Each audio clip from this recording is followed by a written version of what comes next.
How would you encourage people to grow in that pastoral tenderness that's led you to care for people and disciple people? How do you foster that?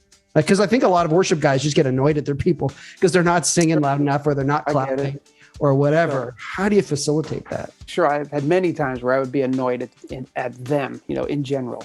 Like, hey, they're not singing enough. They're not doing enough of this. I'm wanting something from them.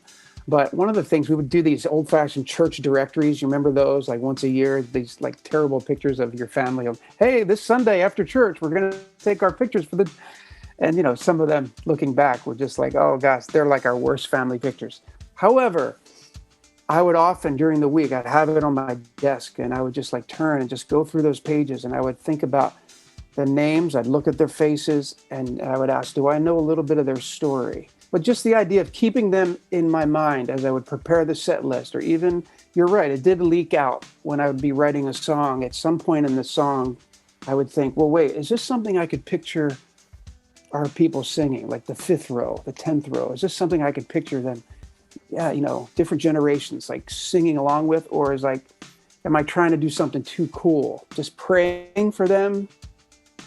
Seeing it not as like a gig, ask God to give you a heart for the people you serve, see them as individual people, look at their faces, think about, do I know a little bit about their story? And I think once you know a little bit about their story, that would really affect me when I stand up there and look around before we begin. Good morning. Hey, good morning, church. And just seeing faces, not like countdown clock, 3, 2, 1. Hey, what's up, church? You guys ready to worship? Just that sort of...